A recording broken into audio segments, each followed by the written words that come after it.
Hello, my name's Glenne Drover. I'm the Secretary of the Victorian branch of the Australian Institute of Energy, but this presentation is my private perspective, not one from the Australian Institute of Energy. AEMO brings out a wonderful report every 3 months, which is called the AEMO Quarterly Dynamics Report. And this is my perspective of just mainly the electrical section of that report for Q1 of 2023.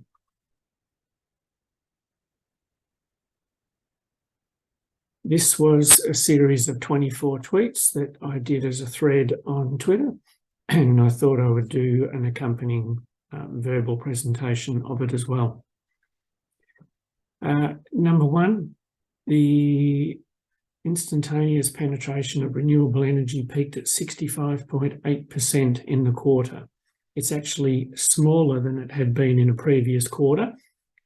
So we're working our way towards the next step, 70%. And it was significant in that it was 4.4% more than it had been in the previous Q1 in 2022. So a lot of the report compares Q1 2023 to Q1 2022 a year ago. So of course the weather, for example, is the same, but then other parts of the report do compare to other quarters. Number two, the gas demand decreased by 9% this quarter compared to a year ago, and a significant amount of that was a decrease in the liquefied natural gas export demand. So the LNG compressors in Queensland are quite a significant energy demand on the NEM, the National Electricity Market. Number three, a big news item, I think, but probably very quietly out there in the media, is that connections, which are very controversial and cause a lot of grief for a lot of developers, that AEMO is going to now start reporting on energy connections in the quarterly reports. So this will be very good to make a bit more information in that area transparent. Developers will certainly be appreciative of this, but it's a very significant and important part of the work that AEMO do. There's been a big increase, again, in the average for distributed renewable energy in the grid. So we have nearly 30 gigawatts now, 30,000 megawatts of rooftop PV, so behind the meter PV in Australia. And this shows the average demand on the NEM for these 6 years in the chart. And it shows you that the demand has fallen because of the amount of renewable energy that's sitting in behind the meter. In other words, the operational demand, the lower line, which is what AEMO sees that it needs to provide generation for, has fallen by that amount because of the amount of electricity which is being generated behind the meter, typically on rooftops in Australia. So that's a significant change as well. And here is the chart of the actual PV growth itself in each of the quarters going back over the last few years. And there was a bit of a drop there in Q3 of 2022, but you can see that it's picked up again. So a year-on-year growth, Q1 2023, nearly a 25% year-on-year PV growth output. Price is very important and probably one of the most talked about things in the national electricity market. And it's nice to see that after a fairly turbulent period last year in Q2 and Q3, Q2, of course, when AEMO even had to suspend the market due to bidding practices in the middle of last year, we've seen the average NEM spot price continue to decline, and it's come back to below $100. So given that these are all nominal dollars, so dollars of the day, they've not adjusted for a particular financial year, it's great to see that they've come back under $100. and hopefully to stay for a while. It's often a lot of discussion on Twitter and other social media about the value of privatisation. So I think every now and then it's interesting to look back at this chart, or look at this chart in the report. And of course, Victoria was effectively the state that led privatisation in Australia, went out there first and privatised almost all of its electricity sector. And you can see there that it's got the lowest overall NEM wholesale price. So this is not the retail price that people pay in their premises.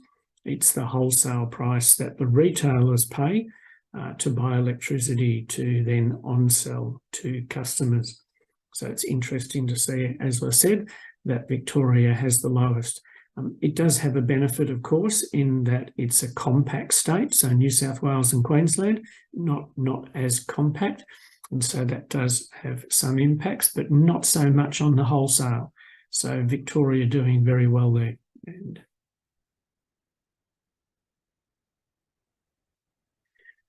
one of the things that's of particular interest, people often hear the word arbitrage. So arbitrage is the difference between the lowest price during the day and the highest price during the day. So we can see in this figure that in Q1 2023, the lowest price during the day, this is an average over the 3-month period, the lowest price has got lower across the whole of the NEM, so dropping from around $50 down to around $20 for a short period there in the middle of the day. Of course, when the sun is out and producing excess solar energy.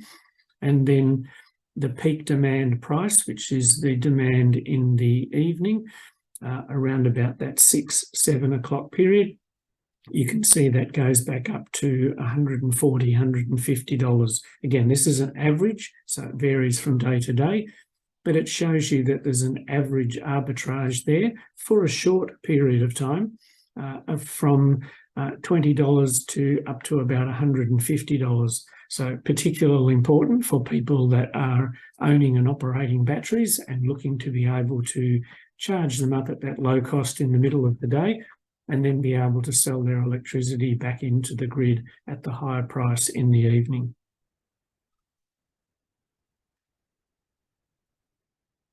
We often hear about negative prices in the NEM, and a lot of people get very confused about this. We have to remember that the spot prices that are reported for the NEM are the spot prices that are the point at which settlement occurs, or the last generator comes in to meet the required demand. And so, yes, sometimes that is a negative price. That means at that particular time of the day, there is excess generation, so perhaps lots of solar and lots of wind. And as a result, that puts the price to negative. And so significant periods of time in Q1 2023 and Q1 in Victoria and South Australia, where that period is around 25%. So does that mean that 25% of the time electricity was actually sold for a negative price? No, it doesn't. Typically in the NEM over a period of 12 months, about 200 terawatt hours of electricity is sold. Behind those sales at the NEM spot numbers, there are hedges. And so in a particular year, somewhere from 700 terawatt hours to 1100 terawatt hours, in other words, 3.5 to 5 times as much as the actual electricity generated and consumed, 700 to 1100 terawatt hours is traded. In other words, on average, the electricity is being bought and sold 3, 4, 5 times. It's a very active trading market, not much different to a share market where shares are traded. So the problem is there's not much transparency on that. So we know that all those trades occur, but what it does tell us is that just because 25% of the time the dispatch price, so the price at which the last generator in has been accepted by AEMO, Just because that price is negative does not mean that that electricity is actually finally sold for that negative price. A very commonly confused area of the NEM. So, for example, if you look at this chart, this is for Victoria, and it shows you that in Victoria, for these dispatch NEM prices, there has been a significant increase in the amount of time that the dispatch price has been negative. So when you read this, what it tends to suggest to you is, if you follow across at the 50% line, it seems to suggest that from about 9 o'clock in the morning, on average, in that Q1 of 2023, you could have purchased electricity for zero or a negative price from about 9 o'clock in the morning right through till nearly 4 o'clock in the afternoon, 50% of time for free, or in fact for even a negative price. This is the wholesale price, so obviously it doesn't include transmission and distribution, which a customer would have to pay as well. But as I said, these are the dispatch prices used by the AEMO NEMD dispatch engine, and it's not necessarily, or definitely isn't, the price that the electricity is actually finally sold for. But it does give an indication of the amount of excess electricity in the grid at any particular point in time, and it certainly is used and influences the forward price market for electricity that's traded into the futures. And so you will see an impact there. This is a chart showing you for each of the states what the actual last generator in is for what percentage of the time. So, for example, if the demand right now is 4,200 megawatts in a grid, perhaps in Victoria, and there's 4,000 megawatts of generators have all bid in and are already running, and the demand goes up another 200 megawatts, AEMO goes to the market to get an additional 200 megawatts, and whatever the price that generator is offering, they take the lowest one on offer that's available, then that becomes the dispatch price for that particular period of time. And they then recognise in this chart what type of generation that was. So what we're seeing in the red section that I've highlighted there, so this is for South Australia and Victoria, comparing Q1 2022 a year ago and Q1 2023, is the amount that the green has increased. So in other words, the wind. So in other words, the amount of time that the wind has been that last generator in and setting the dispatch price has virtually doubled or almost tripled in Victoria, doubled in South Australia, and tripled in Victoria. So what we have been seeing over time is an increase in the amount of time that the wind and other generators have been setting the price. You'll see there that hydro, which is typically a last generator in, so it sits back and waits for a higher demand and tends to generate then at a higher price. You see that hydro is setting the price a significant amount of the time as well.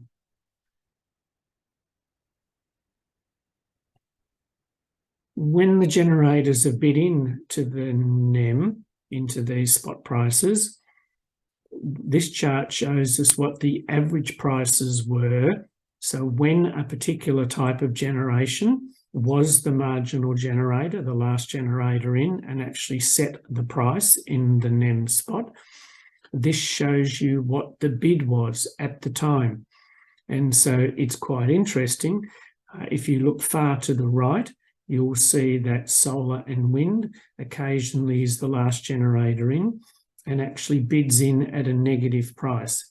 As I said before, it doesn't mean they're actually paid that negative price. It's just the dispatch price that they have bid in. And so you can see that those negatives, the wind generators in particular, with those higher negative numbers, the fact that they can bid in at that negative number means they probably have a hedge as well in the background, which means they're being paid not that negative number, but they're being paid a positive price through a hedge that they've got.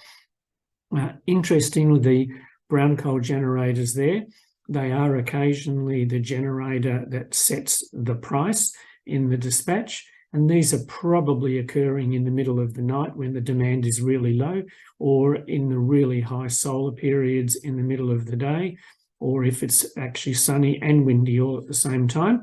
And so when demand is low, the brown coal generators tend to have almost a fully hedged sales book. We never know because it's always kept very secret, but this shows you that they're bidding in on very, very low numbers, and it's probably not what they're actually selling the electricity for. They have no doubt got hedges which are higher numbers than these. And so again, it's just an example of comparing the dispatch price to the actual hedge price. This chart's interesting because it shows you an average over a 24-hour period. And of course, it's an average of sort of 90-something days. So you do lose a lot of information in an average. It's just showing you what that average is for those 90 days. But I thought it was interesting that when you looked at the Q1 2022 period and compared that to the Q1 2023 period, the black coal generator is setting the marginal price less of the time in 2023 compared to what it was in 2022. I've spoken to some others and asked if perhaps this meant that the black coal just had already reached full capacity, but it's really hard to tell from the amount of information that's available. So it may mean that at that particular time, on average in that quarterly period, the black coal generator was already up at full capacity, and so it couldn't ramp up any further to be the price setter. And so you'll see that hydro has been the significant price setter in that period of time for that 3-month period this year. Earlier, I showed the increasing amount of renewable energy rooftop behind the meter and the impact that that's had on the operational demand in the NEM. What this chart does, it's often a bit confusing to look at, but it's looking at the average amount in megawatts of each type of generation over that whole 90-day period. And what it does is it looks to see which types of generators have increased their generation on average over that 90-day period from a year ago, and which generators have decreased their generation. And so it probably comes as no surprise to most viewers that the solar rooftop and solar grid have both increased significantly on average because of new projects, new installations, and also wind to a lesser extent. And so if those generators in a not very significantly increasing demand scenario between last year and this year, they have increased their generation. And so correspondingly, other generators, black coal and brown coal and gas, have reduced their average generation. And so you can see the reductions of those, the black coal, brown coal and gas generator slide.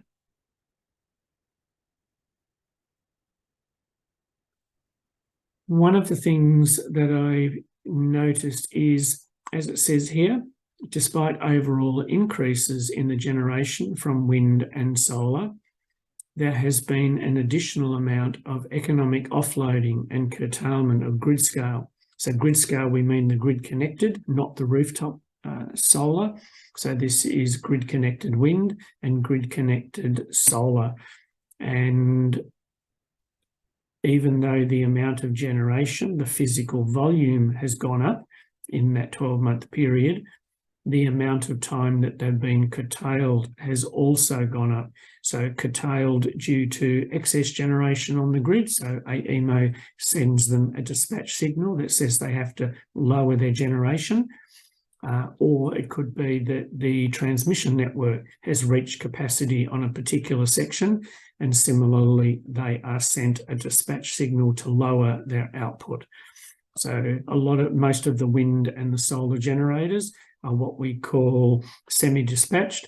In other words, they don't get sent signals when they want them to increase, but they can send them signals when they want them to decrease. And so the question I've raised here is we don't get much curtailment of rooftop solar as systems on our houses and businesses, but as the share of curtailment continues to increase for grid-connected generators, I just wonder how long before those grid-connected wind and solar generators don't say to AEMO that they should be curtailing an equal percentage, an equal share of rooftop PV. Not for transmission constraints, but for when there's actually excess renewables in the grid, perhaps around middle of the day. As expected, with the increase in the output from solar and wind generation, the gas power generation is still falling. So this is gas power generation across all of the states, going back to 2015, so 8 years, and going back 8 years to see the actual amount of gas power generation to electricity that's been on the NEM. We occasionally hear comments that renewable energy needs more gas backup, more fossil fuel backup, and extra renewable energy means extra gas. It certainly doesn't at the present level of penetration that we have of renewables at the moment. And so this chart shows you that the average gas generation back in 2015 was over 2,500 megawatts over that quarterly period, whereas it's fallen down to just a bit over 1,000 megawatts. So quite a significant increase in the last 8 years, a decrease, sorry. And so again, another way of looking at the renewable energy instead of just a 1 year to 1 year, this chart shows you that over the last 5 years, the amount of renewable energy, wind and solar, not including hydro, has increased on average. The average amount in the NEM has increased from 1,500 megawatts up to 4,500 megawatts. So it's tripled in that last 8-year period.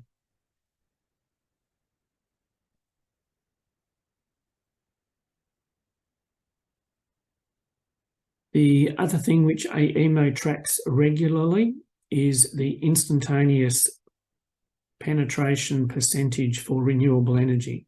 In other words, over a 30-minute period, what percentage of the energy in the NEM has been provided by hydro, solar and wind.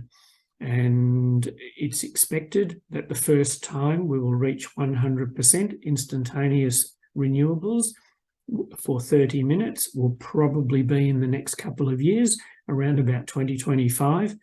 And this chart is showing you effectively how we're tracking up towards that.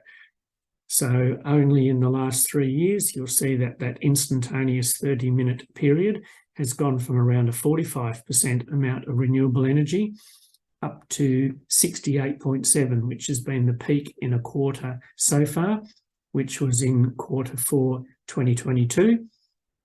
So we haven't yet gone up to that next step, which is probably the 70% level. Another couple of quarters before we probably will see that, but we're getting close to 70%, and then it's the journey on to 100% for that first 30-minute period.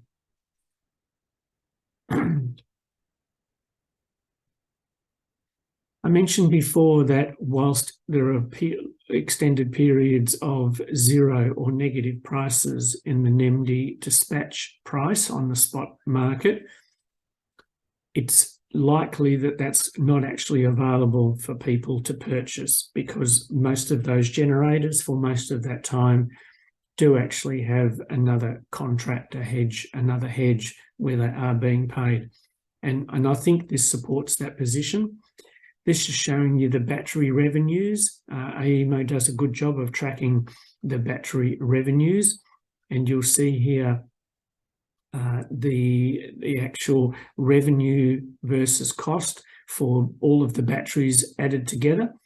And so, for example, if you look, perhaps let's take the big one in somewhere near the middle, the big one at Q2 2022, the dark red at the bottom is the physical amount of energy they've had to buy to charge up, so what they've paid for it.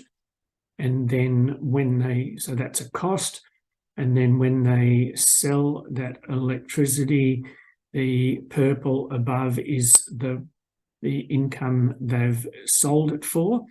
Obviously, in this period, Q2 2022, you can see they were buying at not very significant price because of the physical size of the bar, and selling at a much greater, higher arbitrage amount. And so big difference there. The light green is their FCAS services income. Regulation and contingency FCAS are these two green bars at the top. Now there's a really skinny bar, which you'll see in the middle here, the darker green colour, and the darker green colour for Q4 2022.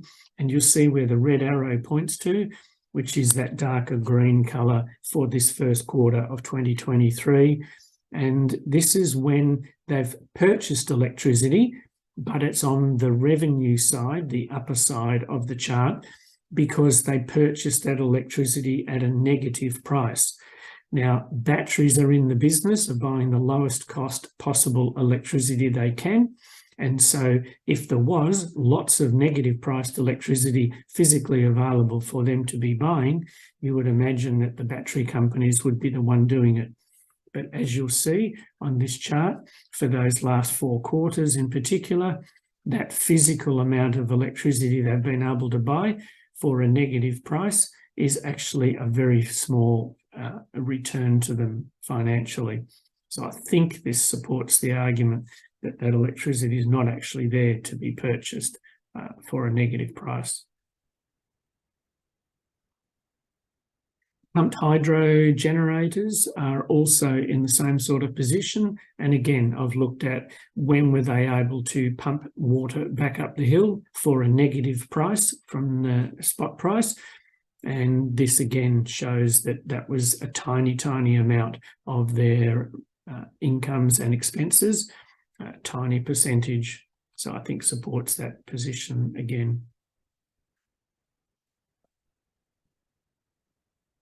There's been a lot of controversy recently about the VNI West transmission line from the west side of Victoria going up into New South Wales, and whether that's of great value to Victoria. So it's been quite controversial as to whether AEMO is supporting it and the Victorian government supporting it is a good idea or not. What this chart shows you is, again, it's an average, so it doesn't show you the full picture. It's just showing you an average for 90 days. But it shows you that the existing VNI interconnector that leaves Victoria, travels north to New South Wales, is between the hours of sort of 9 o'clock in the morning and 4 or 5 o'clock in the afternoon. Typically, it's reached a binding position. In other words, it's reached its full capacity for somewhere around 60, 70, and even touching 80% of the time. So this suggests that the existing VNI is reaching capacity a significant amount of the time. And that you would think tends to support the idea for getting more capacity. But the economic arguments around VNI West, the proposed new link, are a bit more complicated than that. But this is a part of that story.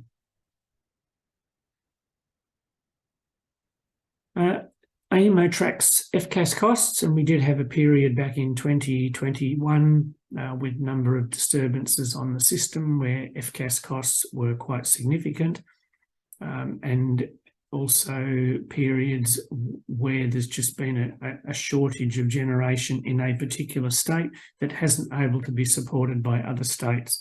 So you see that very high period back there in Q2, Q3 and Q4 of 2021, when FCAS costs were very significant in Queensland, and you'll see that they've come back down now And so in the last quarter, in our Q1 2023, you'll see the lowest FCAS costs there for the total NEM that we've had in the last couple of years. So that's a good sign that there are more participants probably in the market, and that the overall FCAS costs have come down. Something people don't tend to do very often is actually just add up all the electricity sale in a particular period of time and then work out what these FCAS costs actually cost us. And so I've done that here and said that for this last first quarter of 2023, the total FCAS costs were $38 million. And in that period of time, excluding rooftop solar, the operational demand on the NEM, the electricity for which that FCAS is attributed to, was 45.7 terawatt hours. And so that means the average FCAS cost in that typical sort of nearly $100 per megawatt hour that I showed on an earlier slide, the average FCAS cost over that period of time for the Q1 2023 was 83 cents per megawatt hour out of a typical $100 per megawatt hour cost. There are other costs in the NEM though. It's not just FCAS. FCAS is system cost. And one of those other system costs is in South Australia, which is the security directions. So whilst the Project Energy Connect new link from New South Wales to South Australia is still being built, because of the high level of renewables in South Australia, they have to keep two 40 megawatt gas generators running in South Australia. And so from time to time, those generators have to be directed to operate. It's perhaps not at a point where the price justifies them to run just for the electricity sales. So these and other things are covered by what's called security directions, and they have to be paid for through a separate mechanism that's calculated between those generators and AEMO. And you'll see that these are just the security directions for South Australia alone. And so for a $25 million total in Q1 2023, when you divide that into the 2.7 terawatt hours of operational demand in South Australia for that quarter, that does appear to be about $9.25 per megawatt hour. So a reasonable percentage of the cost of that typical $100 cost average across the NEM. The good news is when Project Energy Connect is completed, those two gas generators, we all hope, according to AEMO, will probably be able to be left turned off through the Project Energy Connect support instead. So South Australians will be looking forward to that. So thank you for your time to listen, and I hope this has made sense. And by all means, if there's any questions, give me a call. Bye.